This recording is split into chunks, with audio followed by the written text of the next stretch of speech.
Belangguan tahun 1993. Seonggok jagung di kamar tak akan menolong seorang pemuda yang pandangan hidupnya berasal dari buku dan tidak dari kehidupan. Aku bertanya, apakah gunanya pendidikan bila hanya akan membuat seseorang menjadi asing di tengah kenyataan persoalannya? Rendra, sajak seonggok jagung. Sebelum aksi tanam jagung belangguan terjadi, Guangzhou. Jika belangguan adalah aksi kami yang paling melekat di benak untuk waktu yang lama dan aksi Ngawi dianggap berhasil, maka jauh sebelumnya kami pernah belajar dari kegagalan diskusi Guangzhou. Di awal tahun 1993, kami pernah merancang sebuah diskusi terbatas di Pelem Kecut. Kawan-kawan Wirasena memutuskan sebaiknya mahasiswa dari berbagai kampus Yogyakarta diundang mengikuti diskusi penting ini. Kinan dan Alex ke Manila untuk mengikuti konferensi peran gerakan mahasiswa dan aktivis dalam perubahan di Asia Tenggara setahun lalu. Karena itu kami menyelenggarakan diskusi Guangzhou yang dibandingkan dengan People's Power Manila. Pemberontakan Guangzhou tahun 1980 adalah studi kasus pemberontakan di Korea Selatan yang gagal dalam melahirkan demokrasi, sedangkan People's Power EDSA berhasil menumbangkan Presiden Marcos yang kemudian menjadi sumber kecemburuan, karena kami berangan-angan agar kekuatan semacam ini bisa terbentuk di Indonesia. Beberapa kali aku menyampaikan, dengan setengah bergurau, para aktivis tak perlu bermimpi Indonesia akan pernah mengalami People's Power seperti EDSA. Selain Indonesia tidak memiliki keintiman dengan Amerika Serikat seperti Filipina, masyarakat kita terlalu heterogen, kataku sambil merujuk pada peran gereja yang cukup vital dalam pergerakan hari-hari terusirnya Presiden Marcos. Kinan dan Alex selalu berfikir positif dan menganggap mimpi dan cita-cita adalah satu hal yang sama dan sebangun. Indonesia tak memerlukan Amerika Serikat, laut. Cukup kelas menengah yang melek politik dan aktivis yang tak lelah menuntut. Untuk itu, kita harus melihat kekompakan perlawanan mahasiswa pada peristiwa Guangzhou. Demikian jawab Kinan dengan penuh semangat. Aku ingat betul bagaimana Kinan dan Alex menyiapkan materi diskusi itu dengan serius. Mereka mencatat pointers dan berbagi tugas. Kinan akan membicarakan persamaan beberapa negara di Asia Tenggara yang memiliki persamaan problem dan hubungan dengan militer dan mengapa Guangzhou bisa gagal dan mengapa People's Power bisa sukses. Alex berencana mempresentasikan slideshow rekaman foto-foto mahasiswa dan anak-anak muda yang dulu terlibat Guangzhou. Terus terang aku sangat ingin menyaksikan presentasi Alex, kerana dia bekerja demikian keras untuk mencari-cari para mahasiswa dan aktivis yang terlihat pada foto-foto dari fotografer terkemuka saat itu, kemudian dia merekam foto mereka kini. Sebuah foto esai sebelum dan sesudah gerakan Guangzhou. Aku juga ingat bagaimana cerewetnya naratama mengomentari beberapa foto rekaman Alex dan menyarankan urutan mana yang perlu dibicarakan pada awal presentasi dan siapa yang harus disebut belakangan. Sementara Alex dan naratama berdiskusi atau berdebat dengan nada tinggi, Gusti memotret mereka dengan rentetan blitz. Aku ingat betapa aku heran mengapa Gusti sangat akrab dengan Blitz dan selalu merasa membutuhkannya meski pada siang hari, tetapi aku lupa bertanya kerana kami terlalu sibuk membantu membuat selebaran diskusi yang kami distribusikan di beberapa pelosok terpilih kampus Yogyakarta. Entah bagaimana, rupanya selebaran itu jatuh ke tangan Intel. Diskusi itu belum sempat dimulai ketika terjadi penggerebekan di Pelem Kecut. Tiba-tiba saja serombongan Intel pakai baju preman dan beberapa polisi dan aparat Kodim masuk begitu saja ke ruangan Pelem Kecut dan menuduh kami sedang merencanakan aksi keonaran buruh di Yogyakarta. Kinan, Bram, Sunu, Alex, dan aku diangkut dan diinterogasi sepanjang malam. Tetapi kerana Kinan bersikeras menunjukkan beberapa dokumen sejarah peristiwa Gwangju berbahasa Inggeris, akhirnya mereka melepas kami keesokan hari kerana merasa tema diskusi kami sama sekali tak berbahaya. Kecuali Bram yang permisi kembali ke Pelem Kecut, kami semua memilih kembali ke Seyegan sambil mencuba menganalisa bagaimana aparat sudah bisa memegang selebaran yang kami sebarkan secara terbatas. Kami faham bahawa menyebar selebaran untuk para mahasiswa dan aktivis akan berisiko.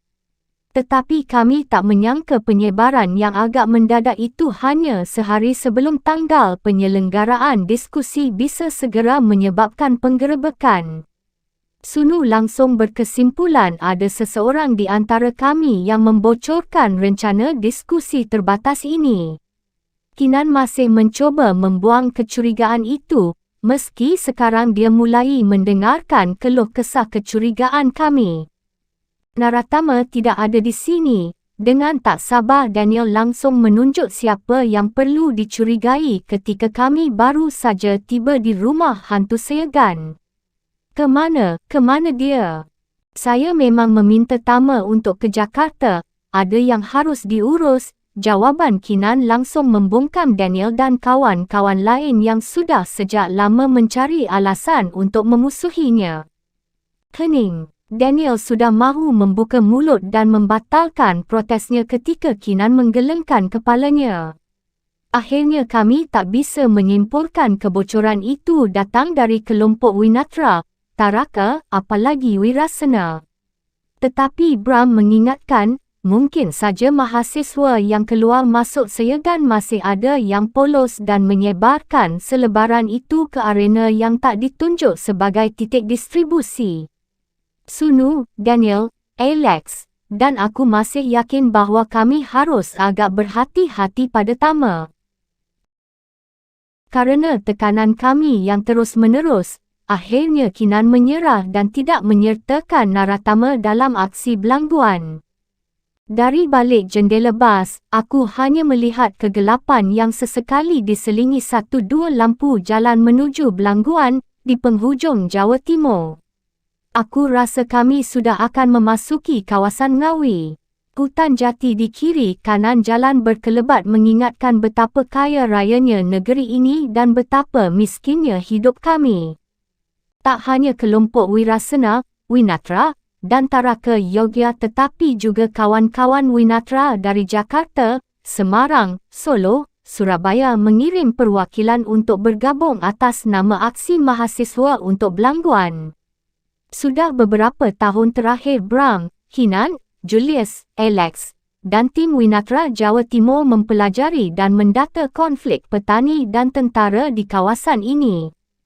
Lahan pertanian rakyat desa Belangguan digusur secara paksa kerana daerah kediaman dan lahan mereka akan digunakan untuk latihan gabungan tentara dengan menggunakan mortar dan senapan panjang.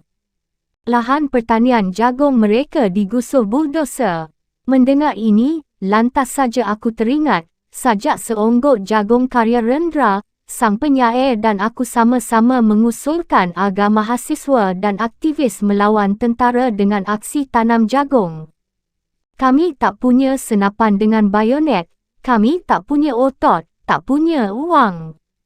Gerakan kami semua bermodalkan semangat, wang pribadi, dan sumbangan beberapa individu yang secara diam-diam sudah muak dengan pemerintah Orde Baru yang semakin represif dari tahun ke tahun. Kali ini, kami menambah senjata perlawanan itu dengan sajak dan aksi penanaman jagung. Akhirnya kami berangkat dari Yogyakarta pukul 9 malam menuju Pasir Putih Situbondo. Perjalanan belasan jam di atas bus itu memang cukup panjang. Namun bas besar yang menampung 40 mahasiswa dan aktivis muda yang masih percaya kata perjuangan dan lawan itu tak menghalangi kami untuk mengisi waktu dengan berbincang, bergurau, dan meneriakkan yel-yel dari baik-baik sajak seonggok jagung yang penuh gelora. Sang penyair, Julius, dan Dana sengaja duduk di belakang dekat pintu bas kerana mereka merokok dan hanya berani menyalakan kreteknya saat kami sesekali berhenti untuk numpang ke toilet di beberapa titik. Di depan adalah anak-anak Jakarta yang terlihat dari penampilannya yang bening dan ransel besar yang mengingatkan aku pada anak-anak muda yang akan bertamasya.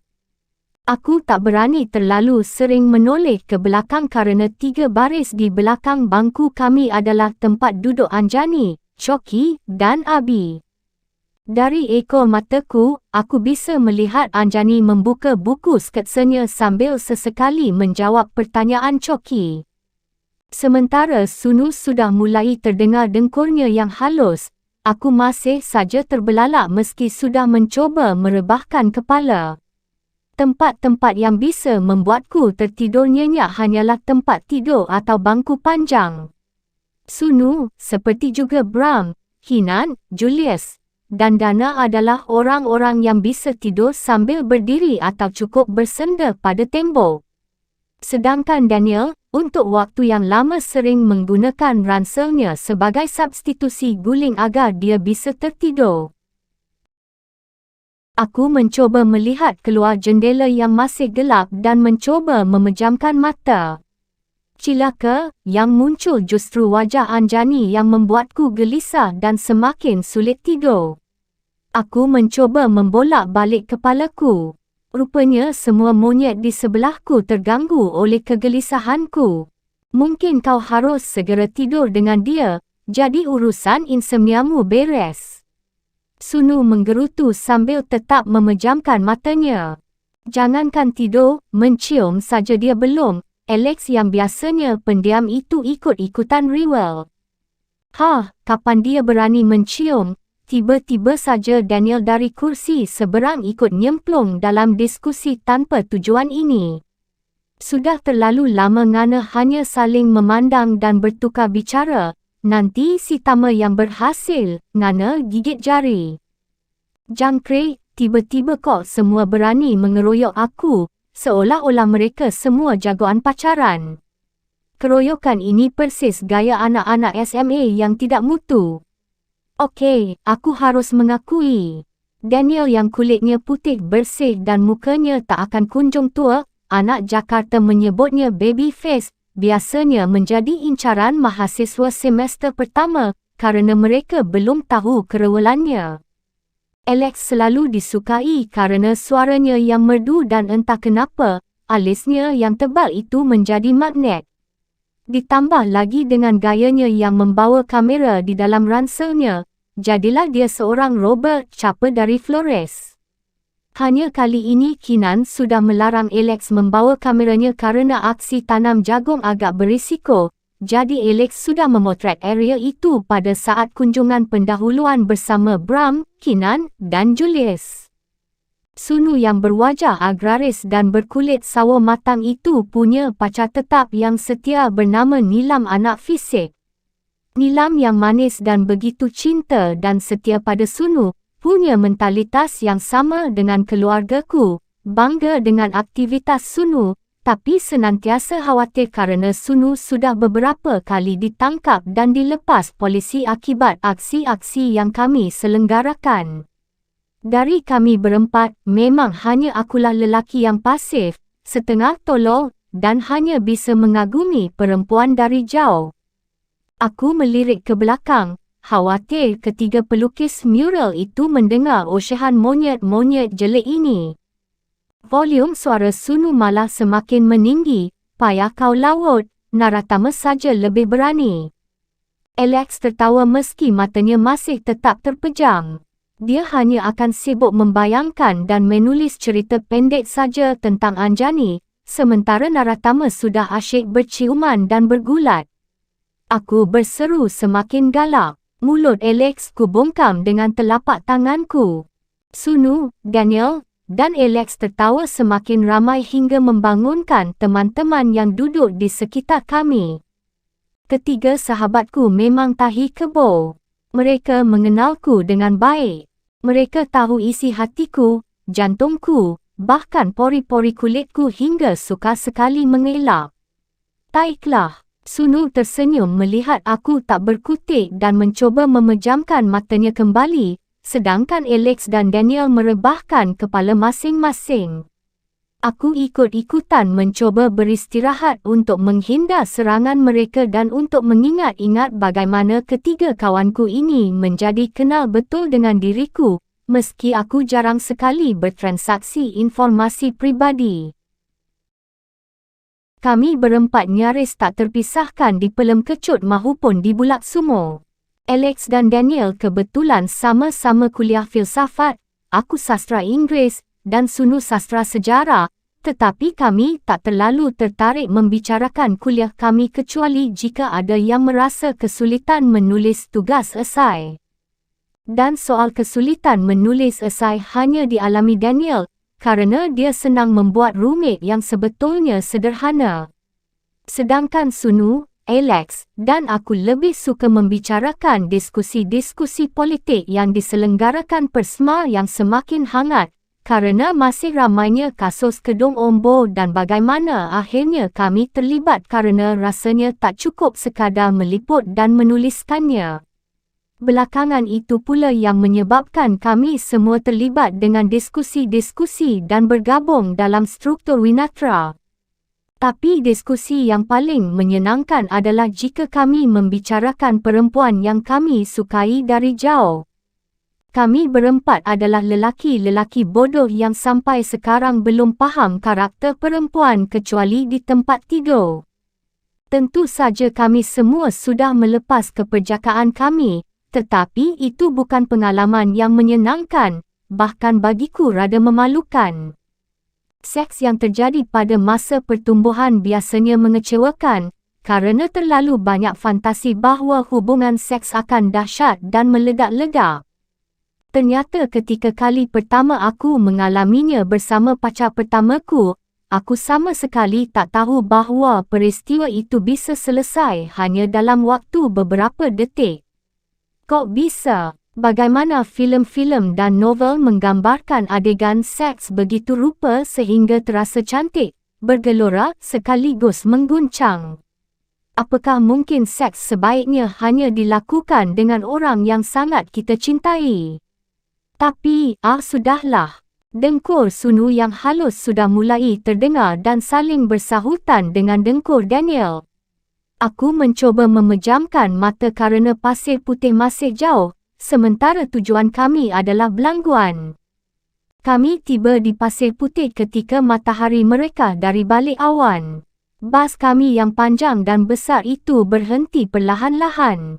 Sementara seisi bas masih tertidur, dengan tak sabar aku berdiri dan menjenguk dari jendela. Pasir putih itu bukan sekadar nama. Di hadapan kami, hamparan pasir putih itu seperti sebuah karpet sutera yang tak bertepi. Ketika orang menyebut Indonesia yang indah, pastilah maksudnya bukan Jakarta yang penuh sesak atau identik dengan kemacetan, melainkan semua pantai yang seolah bersatu dengan pucuk langit seperti ini. Ketika bas betul-betul berhenti, tanpa menanti ketiga kawanku bangun, aku langsung saja melorot keluar dari tempat dudukku dan loncat dari bas yang menyekap kami selama belasan jam. Aku membuka sepatuku dan menentengnya berlari merasakan pasir yang langsung mencium telapak kakiku. Aku bisa melihat Nun di penghujung sana. Perlahan-lahan matahari mulai bergerak dan selajur cahayanya membuat riak seperti lautan berlian. Rasanya aku tak percaya hanya beberapa jam dari sekarang kami akan berteriak mengepalkan tangan dan dengan nekat melakukan aksi tanam jagung. Rasanya ingin menetap di sini selama-lamanya. Astaga! Aku membalikkan badan dan Anjani sudah berdiri di belakangku sambil menenteng sepatu kets putihnya. Betapa kecilnya sepatu kets itu dan betapa cantiknya jari-jari kakinya yang dikerubung pasir itu. Aku cemburu pada pasir putih situ bondo yang diperbolehkan memeluk dan mencium kakinya. Aku juga ingin menjadi pasir dan menempel di antara jari-jari kakinya itu. Anjani melempar pandangannya ke sekeliling kami, seperti mengawasi apakah ada yang menyaksikan kami, lalu melangkah semakin mendekatiku meski matanya memandang matahari yang nampak semakin gembira bertemu dengan kami. Hari makin terlihat terang dan kulihat monyet-monyet berambut kusut dan wajah setengah mengantuk Daniel, Sunu, dan Alex yang satu persatu keluar dari bas disusul kawan-kawan lain. Sebagian mencari WC, sebagian lagi mungkin ingin mencuci muka, sebagian langsung merokok. Aku sendiri mendadak ingat bahawa aku belum bertemu odol dan sikat gigi. Dan di sampingku ada Anjani yang tengah takjub dengan keindahan pasir putih di pagi hari. Aku ingin melipir diam-diam untuk sikat gigi tapi pasti terasa tak sopan.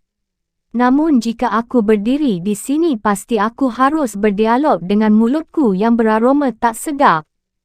Kita tak akan menemukan pemandangan seperti ini di Jakarta, katanya berkomentar sambil terus berjalan menuju tepi pantai.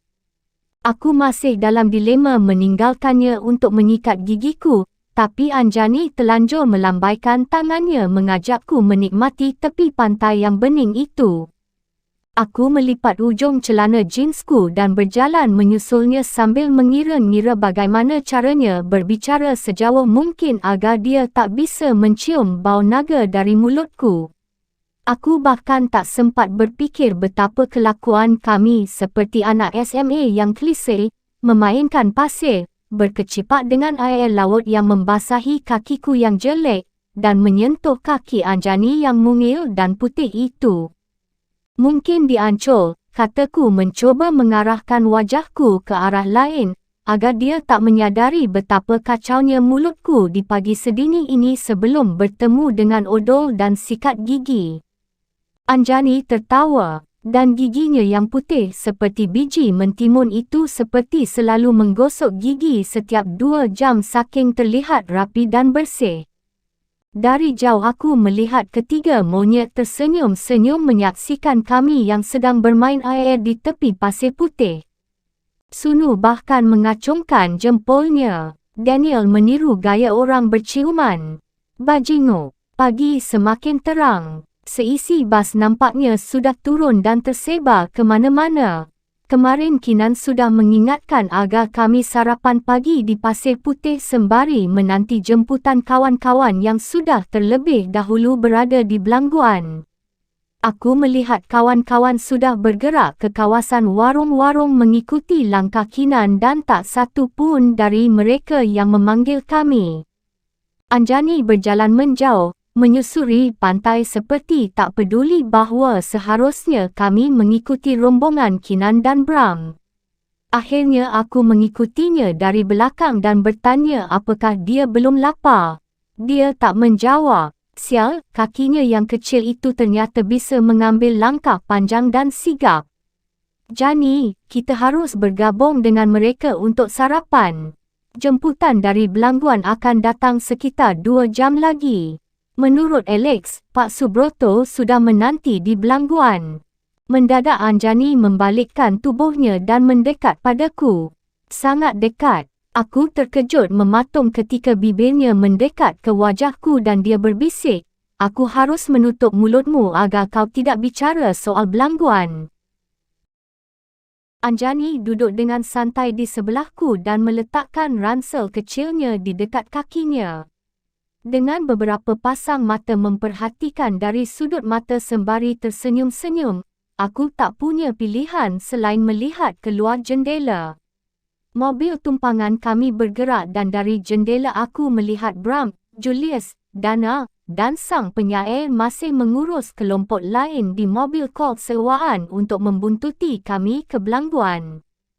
Perjalanan dari Pasir Putih ke Belangguan masih akan memakan waktu 3 jam. Dan aku tak pernah membayangkan apa yang ada di hadapan kami.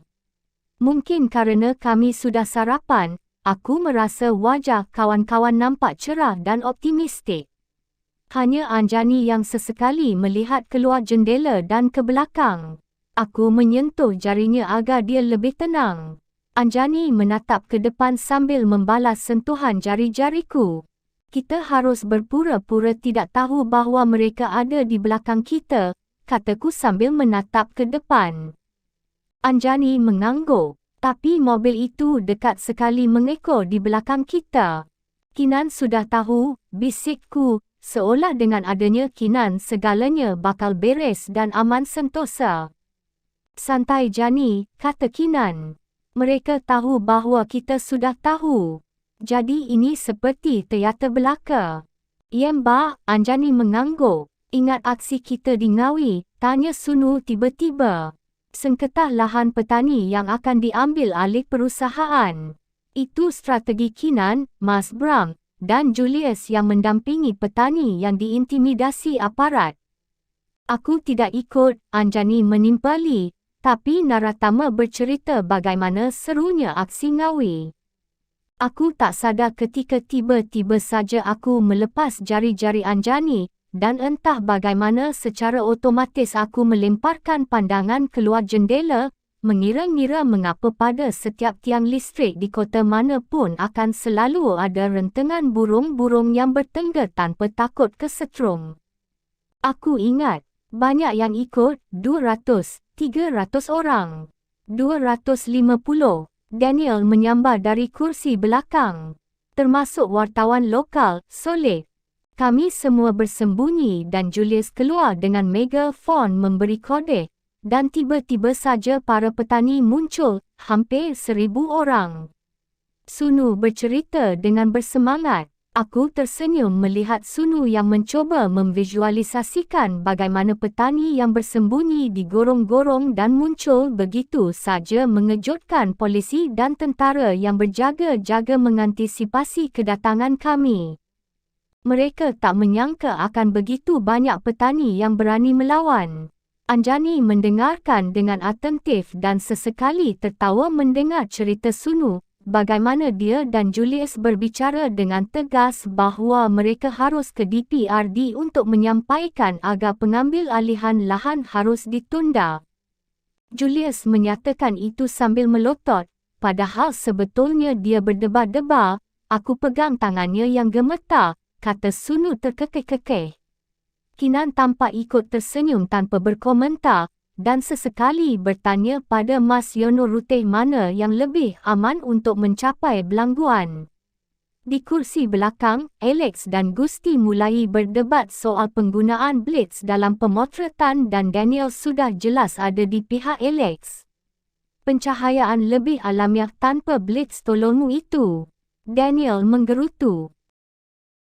Ngerti opo sampean, ojo melok-melok. Gusti menidurkan tubuhnya dan memangku kamera lengkap dengan blitz kesayangannya.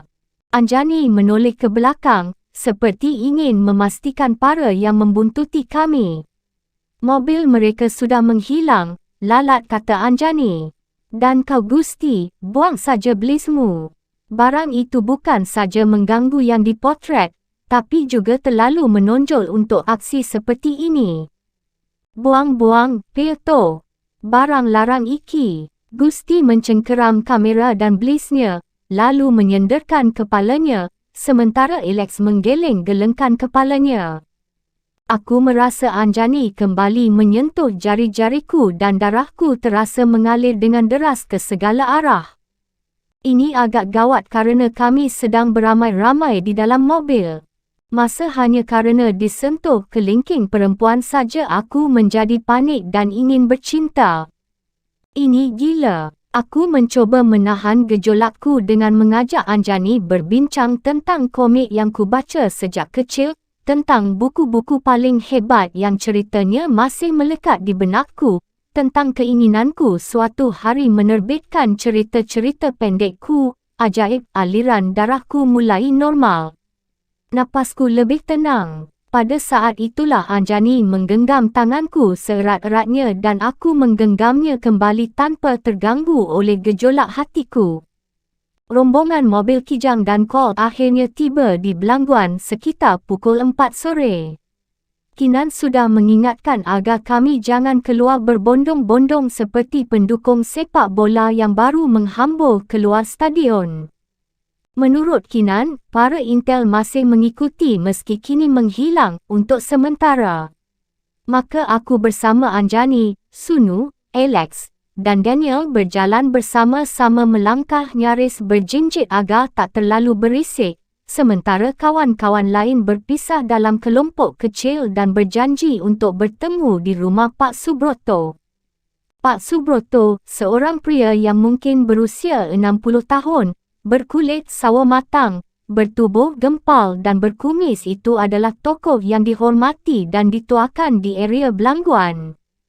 Dengan segera dia mengajak kami berkumpul dan duduk di atas tikar di dalam rumahnya.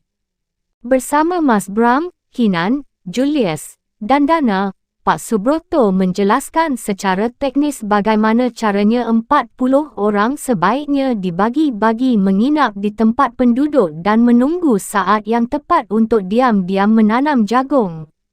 Suasana berubah mencekam begitu Pak Subroto menyampaikan bahawa beberapa mobil patroli sudah mondar-mandir dari kejauhan sejak tadi siang. Jumlah mereka kelihatannya cukup banyak, kata Pak Subroto mengingatkan. Dia tenang meski wajahnya tetap was-was. Malam turun perlahan bagai tirai panggung berwarna hitam gelap. Terdengar suara jangkrik dan kodok sawah yang saling berbincang, mungkin merasakan begitu banyak tamu asing yang mengerumuni Belangguan. Pada saat itulah Mas Bram memutuskan agar kami bergerak untuk menempati rumah-rumah penduduk dan menanti sampai situasi aman untuk menanam jagung. Kemungkinan kita akan menanam jagung setelah azan solat subuh. Kinan membagi 40 orang menjadi 5 kelompok yang rencananya akan tersebar di rumah-rumah penduduk. Tetapi Pak Subroto menyampaikan bahawa beberapa rumah petani di sebelah utara sudah dijaga banyak tentara, maka akhirnya hanya 2 kelompok pertama yang saat ini menumpang di rumah petani dan kawan-kawan lain akan menyusul. Segera saja Kinan, Sunu, Alex, Daniel, Anjani, dan aku menjadi kelompok pertama yang berjalan menuju rumah Bu Sumantri, Mas Bram, sang penyair, Julius, Dana, Narendra, Widi, dan Coki berpisah menuju rumah Pak Slamet yang letaknya tak jauh dari rumah Bu Sumantri. Kawan-kawan lain menanti di sebuah gubuk milik Pak Subroto yang digunakan sebagai penampungan yang terletak dekat pematang. Mereka menanti untuk menyebar diri jika keadaan sudah cukup aman. Kami berlari setengah bersijingkat agar tak terlalu berisik menuju rumah Bu Sumantri yang hanya diterangi 3 buah lampu teplok. Bu Sumantri, seorang petani yang mungkin berusia 50 tahun, memiliki sepasang mata yang tajam dan suara yang lantang menanyakan apakah kami lapar yang segera dijawab Kinan dengan sopan, "Tenang saja, Bu, jangan repot."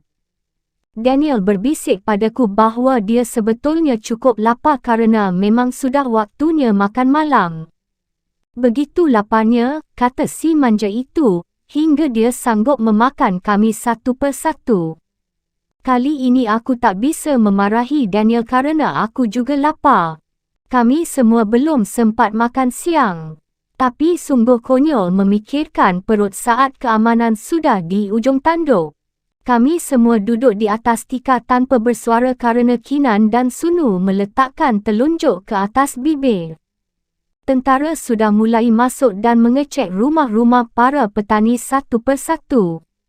Suara mereka yang membentak-bentak semakin lama semakin terdengar. Mereka menanyakan di rumah manakah para mahasiswa menginap dan tentu saja para petani berlagak heran. Seketika, entah bagaimana aku merasa bisa mendengar debar semua kawan-kawanku secara serempak. Daniel yang sudah melupakan rasa laparnya bersandar ke punggung Alex. Sunu terdiam menunduk. Wajah Anjani di sampingku terkena sinar lampu teplok dan aku tak bisa mengagumi kecantikannya kerana sesungguhnya kami diserbu rasa takut. Semua wajah tampak semakin pucat. Anjani tak ragu lagi menggenggam tanganku dan tak seorang pun punya keinginan jahil untuk menggodanya. Ketika terdengar bentakan tentara yang mulai menyisir rumah petani paling ujung, Kinan memberanikan diri mengintip jendela dan langsung menuju lampu teplok. Dia mematikannya satu persatu. Kini kami duduk di atas tikar dalam keadaan gelap dan mencekam. Langkah mereka terasa semakin dekat rumah Bu Sumantri. Saat ini mereka tengah menggedor-gedor rumah petani yang hanya beberapa puluh meter dari kami. Sunu dan aku sama-sama bangun dan mengintip dari balik jendela. Hanya dalam 2 detik kami segera menghalau kawan-kawan lain untuk bersembunyi di mana saja, di bawah dipan, di balik lemari, atau di bilik Bu Sumantri kerana beberapa orang tentara tampak berjalan ke arah kami. Anjani yang bertubuh kecil entah bagaimana bisa menyelip di balik pintu dapur dan teman-teman lain sudah menyebar ke setiap pojok rumah. Bu Sumantri kelihatan iba melihat kami. Tiba-tiba saja dengan neikat Bu Sumantri memutuskan keluar dari pintu belakang. Kami tak tahu apa yang dilakukan sampai akhirnya terdengar suara lenguhan sapi dan desah Bu Sumantri mengusir-usir sapinya. Aku penasaran dan menyelinap sang ibu ke dapur mengintip apa yang dilakukan Bu Sumantri yang ternyata penuh taktik itu. Astaga, tiba-tiba saja kulihat seekor sapi yang lepas dan terdengar seruan Bu Sumantri yang berlari kecil di belakangnya, "Sapiku, sapiku beda." Si sapi seperti binatang yang mendadak pintar dan tahu situasi melangkah ringan malah menjauhi rumah Bu Sumantri ke arah ladang. Bu Sumantri lantas mengeluarkan suara yang sungguh pilu dengan mengatakan sapi itu kesayangannya yang sudah dipelihara sejak kecil. Sungguh ajaib, beliau bisa meratap dan terdengar terisak-isak hingga beberapa intel yang tengah melangkah dengan muka garang itu akhirnya membantu mengejar si sapi lincah. Taktik Bu Sumantri mujarab. Beberapa intel yang semula akan masuk ke area rumah Pak Slamet dan Bu Sumantri lantas menjauh, seperti khawatir si sapi lincah akan mengganggu kegiatan intimidasi mereka. Kami menghela nafas. Begitu Bu Sumantri masuk kembali sembari mengusap-usap air mata, Anjani memeluknya erat-erat. Ternyata sang ibu lebih rasional seperti tak punya waktu untuk sentimental. Ia merepet dalam bahasa Jawa mengusir Anjani yang seakan tak mahu melepas pelukannya. Wis cukup, engkau kabeh krungu." Dari jauh, suara jangkrik bernyanyi terhalang oleh suara derak roda mobil yang melindas jalan memasuki area. Mobil patrol. Sunu mengintip dan segera memberi isyarat agar kami merunduk. Semua merapat ke dinding duduk dan jangan bergerak, jangan ada yang ke jendela. Kinan memberi perintah. Kami duduk bersila, merapat ke dinding. Tidak bersuara dan aku yakin tak ada yang berani bernafas. Suara mobil-mobil patrol itu terasa semakin dekat. Aku semakin menekan punggungku ke dinding. Anjani di sebelahku memandangku. Dia menyelipkan jari-jarinya ke bawah kaki dan menggenggam jariku. Gelap dan mendebarkan. Untuk 30 detik yang menegangkan mobil-mobil patrol itu berhenti sebentar di depan rumah Bu Sumantri dan terdengar dialog antara beberapa lelaki. Nampaknya tentara yang tadi mengejar-ngejar sapi lincah Bu Sumantri itu menjelaskan bahawa Bu Sumantri kehilangan sapinya. Suara debur jantungku seolah bersatu menjadi sebuah orkestra rasa takut kami bersama. Kami adalah mahasiswa yang rata-rata berusia 22 atau 23 tahun. Kecuali Mas Bram, Kinan, dan sang penyair yang sudah lebih senior, kami cukup hijau dalam menghadapi teror mental seperti ini. Anjani semakin mendekat pada bahuku, sementara aku bisa melihat Daniel dan Alex memilih untuk memejamkan mata. 30 detik yang terasa seperti setahun yang menyeksa itu berlalu ketika mobil-mobil patrol itu bergerak meninggalkan rumah Bu Sumantri. Terasa ketegangan yang kental mencair seketika. Daniel, Alex, dan Sunu mendadak menurunkan bahunya yang seolah terpaku di dinding. Anjani selonjor mungkin kerana pegal duduk bersila. Kinan dan Alex mengintip dari jendela, mengecek mobil yang semakin menjauh itu. Setelah merasa aman, Kinan meletakkan telunjuk ke bibirnya dan berbisik dia akan menemui Mas Bram di rumah Pak Slamet. Kami menggeleng-geleng kerana masih bisa mendengar sayup-sayup suara tentara dari arah rumah Pak Slamet. Kinan memberi isyarat agar kami membentuk lingkaran. Kalau mereka terus-menerus berpatroli sampai pagi, kita akan sulit melakukan aksi tanam jagung. Aku harus koordinasi dengan Mas Bram. Susah, Kak, mereka masih di sana. Tunggu sampai mereka pergi, kata Alex sambil terus mengawasi rumah Pak Slamet dari jendela. Akhirnya kami semua kembali pada posisi semula, duduk bersila merapat ke dinding. Di luar terdengar rintik-rintik hujan. Bu Sumantri kemudian berdiri menjenguk dapur belakang yang pintunya menggelewar. Dia menggumam mengatakan ada suara dari pintu belakang. Buru-buru kami menyelinap ke persembunyian masing-masing. Para lelaki di bawah tempat dipan dan di dapur, sementara Kinan dan Anjani masuk ke dalam bilik Bu Sumantri. Terdengar suara Bu Sumantri menegur entah siapa yang datang. Suara detak jantungku mendadak berhenti. Itu suara sang penyair. Astaga! Kami semua merayap keluar dari bawah dipan. Mas Gala, aku memeluk bahunya dengan rasa lega sembari berusaha mengecilkan suara gembiraku. Kinan menarik sang penyair ke tengah ruangan. Kami semua merubung kerana sang penyair memberi isyarat agar kami berkumpul. Aku berhasil menyelinap dari pintu belakang rumah Pak Slamet. Mas Bram berpesan, dia mendengar desa ini diblokade sampai pagi.